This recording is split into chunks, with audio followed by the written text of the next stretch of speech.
pals, I'm here today to talk about the last 7 books I've read. First one being Bitter Orange by Claire Fuller. I listened to this one on audio and it was really excellently narrated, so I would recommend that route. And yeah, I listened to this one a little while ago during the peak of the summer here because this is set in a very hot summer in 1969. And we are following a young woman called Frances who, after the death of her mother, whom she's always lived with, is invited to a kind of dilapidated English country manor by an American man who's recently bought it because she is somewhat of a specialist on gardens and their architecture, and he has asked her to spend some time in the garden and kind of write him a journal about the kind of history of the garden on this property. And when she arrives, there is a married couple there, and they are there because the husband is a specialist on the interior of these houses and on the items, and he is there to make a report on that. And she very quickly becomes fascinated in these people, which is helped, perhaps helped is the wrong word here, by the fact that there is a spy hole in her bathroom from which she can watch them in their bathroom. They really quickly pull her into their lives, and they're very different to her. They live a very kind of extravagant, exuberant, kind of wild life, and they're very open with any of their troubles. And she gets really pulled in very quickly. The whole book is set over the course of a couple of weeks, but it feels like it's set over a much longer period. And she just becomes a very different person. And to both of these people, she becomes a confidant. And you are aware from the very start that things don't end well because she is telling the story from some type of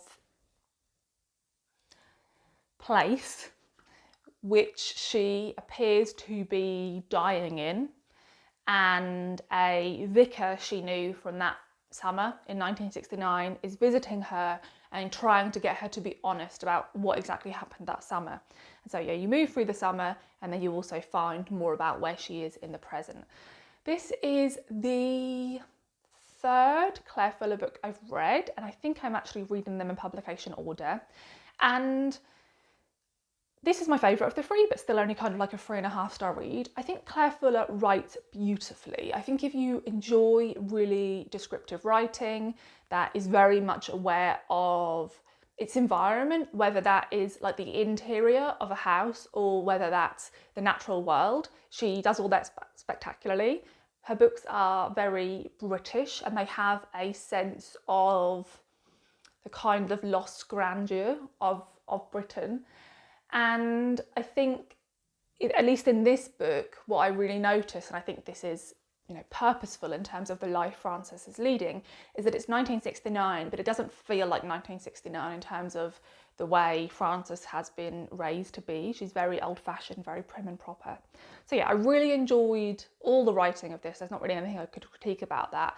The only thing that really stopped this book from being something even more impressive to me and something I enjoyed even more is that I think the kind of darkness this book hints at is hinted at quite heavily throughout, and so you kind of prepare yourself for something pretty epic or like twisted, and it isn't as epic and twisted as it's hinted at. And there's also a couple of loose threads that are quite interesting parts of the story that aren't dealt with at the end, and so I'm just left feeling like all that was kind of built up for nothing. And I'm somebody who's really happy to have kind of an untidy ending, but it felt more like Claire Fuller didn't know how to end those story points rather than that being like an active decision, and I could be wrong there, but that's just what it felt like as a reader. But yeah, I'll definitely continue. I know that her newer couple of books, I think there's 3 more actually, are the ones, or maybe only 2, I can't remember, but they're the ones that I hear the most people rave about. So I will continue because there's something about her writing I really enjoy. Then we have Cleen by Alia Trabaco-Zaran. This was translated by Sophie Hughes. I listened to this one on audio and I would definitely recommend that route, in particular if you're a reader quite like me who doesn't like quite kind of clean and matter-of-fact writing. I tend to enjoy writing that is much more... This is weird because this book is super descriptive, but it's really descriptive about actions rather than things. And I am someone who does really love descriptive writing that's describing things. Whereas this book, I think had I been reading this physically, I may have found the writing a bit difficult, but I think the delivery and audio of this was amazing. So the premise is now I'm saying it, kind of similar premise to Bitter Orange in a way. It opens with this woman talking to people she thinks are outside the room listening, and you very quickly realise that she is at a police station being kept in an interview room, and she thinks that there are police officers, detectives outside the room listening to her, and so the whole book is a monologue. And you know that she tells you that she is there because the family she has worked for many, many years, their young daughter has been found dead, and clearly they suspect this maid in some way. And so she is telling that story, but one of the kind of key things about that narrative is she takes a really long time to tell that story, even though the book's quite short. Like, she talks for several hours still, if they were just sort of sitting out the room taking notes. And so it's really interestingly told because she regularly sort of interrupts her narrative to say things like, oh, you know, you can stop writing that down, or yes, I know I'm going off on a tangent, but this is actually really important to the story and it's important. You might not think this is important, or you might not think this matters, but it does. And so it's incredibly self-aware, and I think that really is elevated in the audiobook delivery. And the book really is a really interesting examination of class, and how this is one of those jobs in which people of different classes are pushed up against one another in the most intimate yet fraught way, that being a wealthy family that can pay to have a live-in housemaid, and the life of this family that she labours for, that she is always kind of beneath and thought of as less than by them, is the family she knows the most intimately. That is the fact that the care she provides to this young girl is actually paid for. And so that's very much a thread throughout the book. Also, there's lots of details of what it's like to be a housemaid and the type of work she does. And I really liked how that was kind of lingered on, because I think this woman is trying to impress on the detectives she thinks are listening that there is so much more to this job than they might first realise. And so, yeah, I really liked that.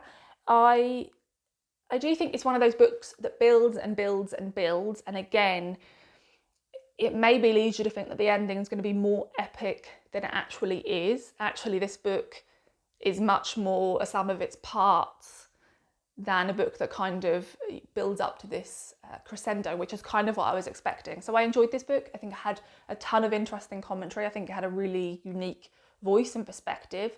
But just because of the type of writing style this is, and the fact again that it kind of levelled out a bit at the end rather than peaked, I didn't end up loving this one. The next book is I Died at Fallow Hall by Bonnie Burke Patel. This was on my summer TBR, but I was quite glad in the end that I read this right at the start of autumn, because this is definitely an autumnal read, and I would definitely recommend that you pick this one up in the autumn or the winter. The premise of this is that we are following a young woman called Anna Deering, who has lived in a small Cotswold village for about a year. She's been working there as a gardener on an old kind of English country estate. And one day she is digging a new vegetable plot in the garden, and she digs up a skeleton. This skeleton is very quickly identified as the body of a woman who has been buried there for more than 20 years. And it's clear based on a injury to her skull that she was murdered.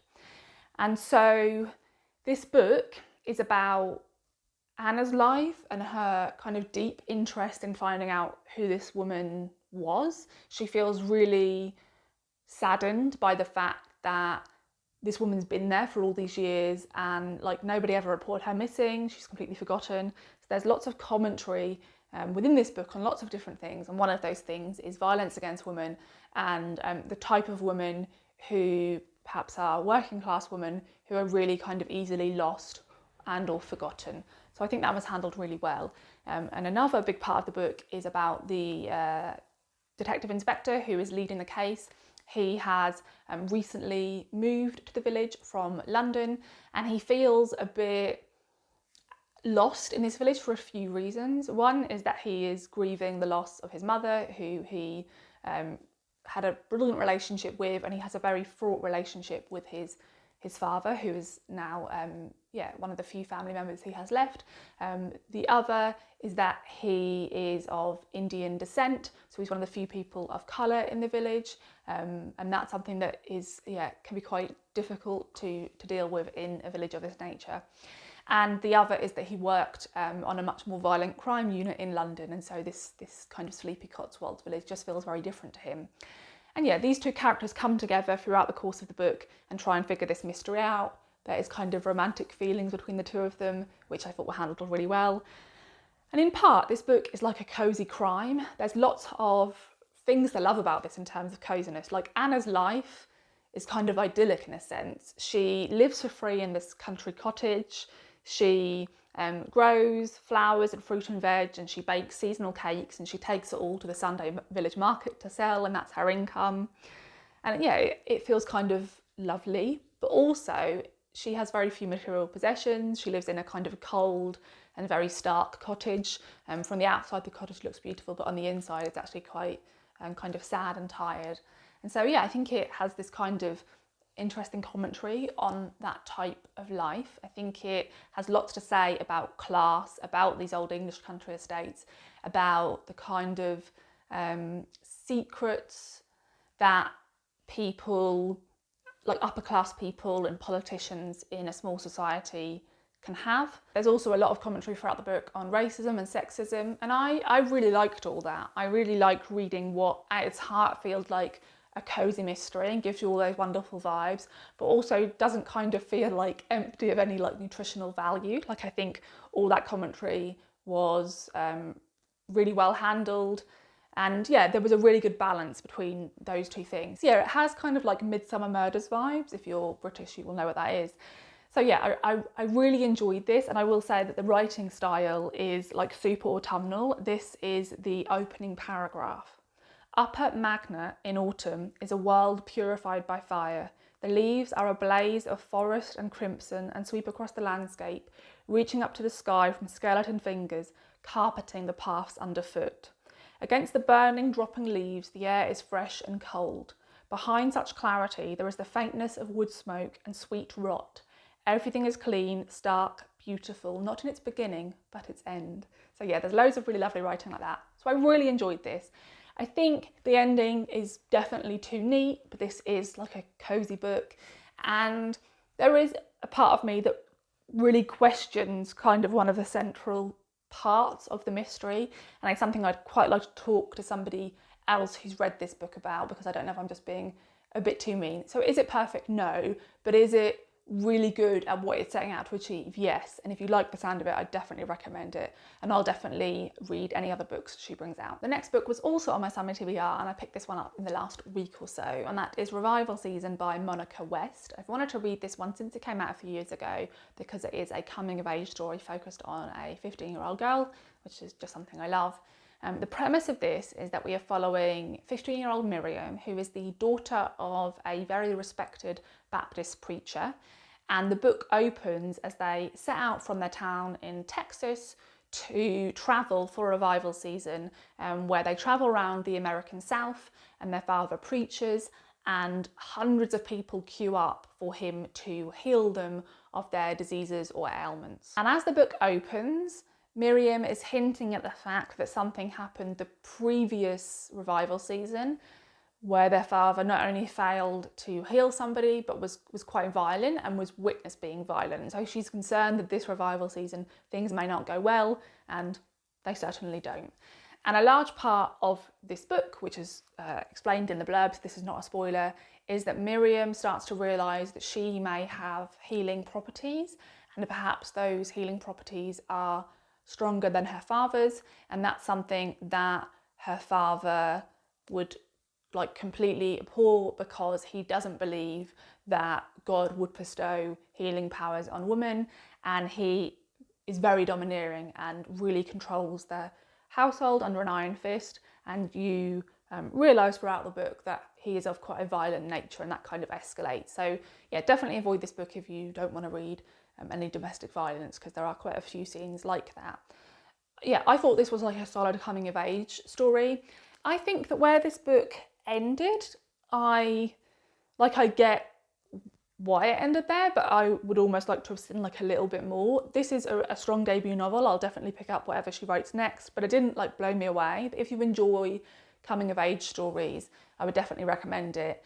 And I think the kind of setting of this book was really interesting. A lot of the book takes place in cars when they're travelling to the next town, in these new houses they're staying in for a few days while he's in each new place. And so it's all kind of quite unknown. And yeah, it all feels kind of close. The family always feel really in one another's space. So it feels very kind of intense, and I really enjoyed that. So yeah, I'd definitely pick up another book from this author. Okay, so we're now moving on to my favourite 3 books of the last few weeks, and the lighting has changed, the camera may have shifted. I noticed that it was getting a lot darker in here, which I'm very happy about because it looks much cosier out there than it did half an hour ago. But yeah, not so great for the video. So Johnny's just had to come in and save the day and change everything and set up a light for me. So hopefully this is better for you. So I've just been thinking more about this first book I'm going to talk about, and this was a book that I felt was like a really solid 4-star read. I felt that I would want to get a copy of this and definitely pre-order her next book, but I didn't realise like how much I loved it. I think this book could end up being a favourite read of the year actually, and so yeah, I'm quite excited to talk about it, and that is Amphibian by Tyler Weatherall.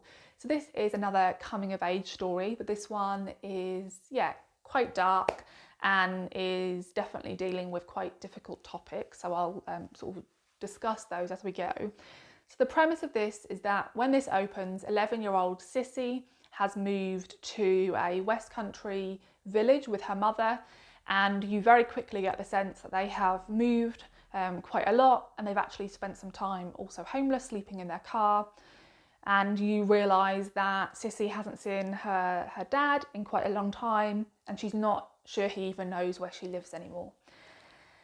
And so Sissy is the sort of new girl in this school, and she is struggling to hide a lot of things about her home life because her mother is dealing with what we assume is severe depression, finds it really difficult to get out of bed most days, finds it really difficult to hold a job down and bring in an income to look after themselves.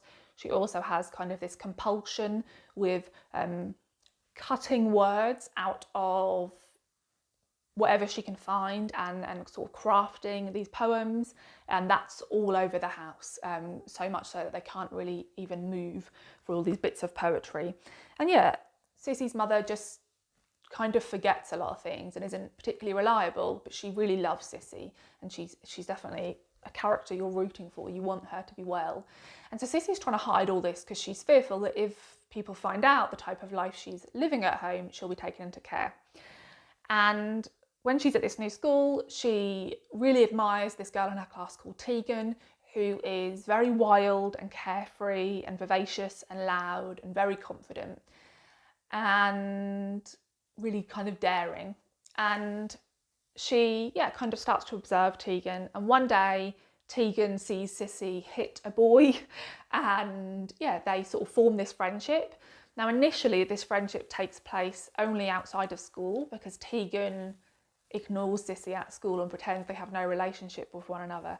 So this book, in a lot of ways, is really heartbreaking. And the thing that comes to mind when I think about this book is when you have a bruise and you like press down on it, or when you were a child, when you had a lot of scabs from like falling over, that kind of desire to pick at the scab even though you knew it would hurt. This book feels in a lot of ways like that. Kind of in the background of this book is the fact that there is a serial killer who is abducting and killing young girls of a similar age to Sissy and Tegan, and that's something they become kind of obsessed with, and not necessarily in the way you would think. They make up stories about what would happen to them if they were abducted, and they kind of delight in those stories, and they take pictures of one another and they promise one another that if either of them are taken, they'll make sure these pictures are the ones of them that are shown on the news, rather than the pictures we would expect to see of them in their school uniform. They're all kind of dressed up with makeup on. And yes, there's a lot about this that feels kind of uncomfortable to read, and a lot of this book is about the danger of men and boys over women and girls, and about consent. And it really brilliantly delves into all that. It's beautifully written. The writing style is, so lyrical. It's at once kind of magical feeling whilst being really to the point and realistic about these type of lives. I just really love the way it was written. I can picture so many of the scenes, any kind of rooms that were described, or any there's some scenes in the woods. I can just picture them all, and I really loved where this book went. I thought all the sort of the plot points were exactly what I wanted them to be, and I really loved this. So what I will say is, when I put this on my TBR, I was a tiny bit anxious about the fact that it's called Amphibian, and it hints in the blurb about some type of transformation. So I was worried this would be like a fabulous novel, like a magical realist, and that there is hints of Sissy transforming throughout the book, but the book at its heart is very rooted in a realistic portrayal of these young girls' lives, and there is a part of the story that you can either choose to read as metaphor or as something magical, but it never veers so far over that it kind of loses the reality. So yeah, I really love this. I will pre-order whatever else she writes. And when I think about kind of like, if I was ever to try and write anything, which I won't, I think this would be the type of thing that I would end up writing. I feel like this is the type of world that I'd kind of feel confident to write about and feels really familiar to me, and I just think that she did like a beautiful job of it. So I really enjoyed this one. Penultimate book is the new memoir from Sarah Moss, and that is My Good Bright Wolf. So if you don't know, Sarah Moss is one of my favourite writers. I've read all of her books. This is her second memoir. Her first memoir is about her family living in Iceland for a year, and this is incredibly different, both in focus and in tone. And this is about her eating disorder that she has had from a very young age, and kind of her battle with that into adulthood. And about many other things aside, this book is kind of full to the brim with ideas. And first and foremost, what I want to say about this book is that it's kind of stylistically incredible and really unique, and feels like both a challenge to read, but a book that I couldn't stop admiring for what a challenge it must have been to write. So let me kind of explain that. This book opens with a description of Sarah Moss's ancestors until we come to her parents, who she doesn't refer to by name or as mum and dad. She calls her mother the Jumbly Girl, and her father the Owl, and her brother the Golden Boy. And I think actually her grandmother is the only person in her childhood that she refers to with an actual title or name that isn't kind of fantastical. And she writes in that initial section in kind of a fairy tale fashion, and it's all written in the second tense. So it's written as, you did this, you said that, you did ballet. And it feels both intimate and kind of accusatory. And throughout that opening section that's really focused on her childhood and how much the ways in which her parents raised her affected her, kind of in all ways, but especially focused on her eating disorder, there is a voice that interjects. That voice is in italics, and that voice is disagreeing with anything she may say that feels at all kind of kind to herself, really. So if she says something like, if I ever ate too much, my father would say, oh, don't keep eating that, you'll get fat like a pig. The voice will interject and say, oh, he never said that, that never happened, why are you telling these lies? And if she said, oh, we went climbing on the mountains and my parents wouldn't carry any food because they said we could cope for 10 hours without it and it was too heavy to carry, the voice will interject and say, oh, you spoilt brat, what children got to spend so much time in freedom and in fresh air If she ever commented on not having something, the voice will interject and say, oh, you're so spoiled, or what about all these things you did have? And it constantly tries to pull the rug from under her feet and forces her to acknowledge any privilege she may have had, which is something this book really brilliantly interrogates. And that's something I really love about Sarah's writing across the board. She really interrogates privilege. Any privilege her characters may have is always at the forefront of her books. So I really loved that opening section. I thought the writing style was just like pure poetry. I loved the way it was written. There was a section I tabbed and I read it several times over. This is kind of an example of the way in which that opening section is written. It helps that the poem being referred to here by Philip Larkin is one I studied at college and really loved and adored. They're gods and monsters, your mum and dad, mythological. Larkin was right. They were fucked up in their turn by fools in old-style hats and coats, fools who taught them, one way and another, that love takes the form of surveillance and judgment, that children will stay dependent and needy forever if not forced to grow up. Fools who taught them that care and attention are scarce resources not to be wasted on the undeserving. And maybe they're not really your parents, the owl and jumbly girl, not really human at all, just voices in your head. Maybe you invented them after they invented you. If you can, it's best to meet your parents again later, when they're older and more gentle. Best if you can see the god mask and the monster mask and the children they were, howling in the dark and attended by gods and monsters of their own. And I think this is something I think about a lot. With all the people I know in my life, I think about people I don't even know. When you hear about things in the news, awful things that have happened, this kind of first thing that I always think of is what those people must have gone through in their own childhood to lead them to do these things, and even further back, what made their parents be such bad parents, what happened to them. And I think, that's something that's really kind of discussed in the first section of this book. So what I'll say is I absolutely loved that kind of opening 100 pages. The latter half of the book, for a portion, switches to third person, and that's whilst Sarah is in hospital, much more close to the present day. She was in hospital a couple of years ago because her eating disorder got so severe that her body was starting to shut down. And so that switches to third person, which almost feels kind of more forgiving of herself, and I think really, really works tonally. And I think some of the writing in that section about the NHS was really interesting. But there were other points in this book that I just felt they were kind of less than all the parts around them. And maybe that's just because I had put so much expectation on this book because I really love her books. And then I'd read this first 80 pages that felt like pure magic to me, like spun gold, that when I then got to sections that I wasn't perhaps as impressed by, I felt kind of a bit disappointed. I will say there's also a section where she analyses a lot of the books she read throughout her childhood, including things like Little House on the Prairie and Little Women. And that perhaps went on a little bit too long for me. I found all that interesting, but I didn't think we needed to kind of linger quite so long on that literary analysis, just for my personal preference. So this is still an amazing book. I'd really recommend it if you think it sounds interesting.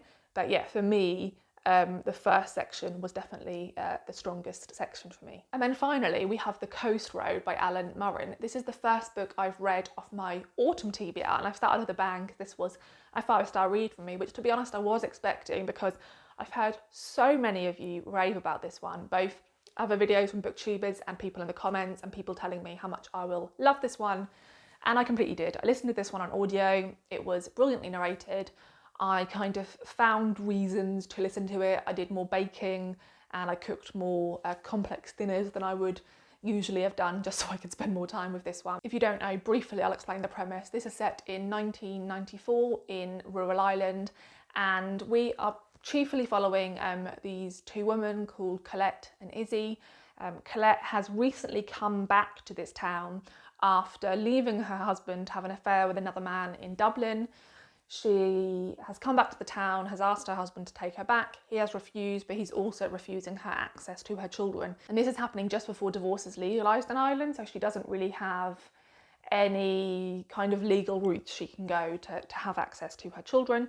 And so she starts living in this small cottage locally. She's a poet, so she starts teaching writing classes. And one of the attendees of these writing classes is Izzy, who is the wife of the local mayor. She's incredibly bored, her life is really stagnant, her husband is never there, and she feels like he gets to kind of have everything he wants out of the relationship, but it doesn't let her have any of her own freedom or have her desires met. So she's feeling kind of really stifled. And it's about her kind of building this friendship with Colette. And whilst following these two women, you also follow lots of other people in this town over the course of a year.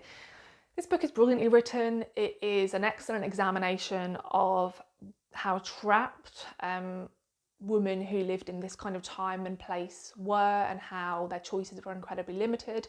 You follow women who are in the, kind of all these different situations, and none of them seem that happy. All of them seem to be having to make do with what they're given.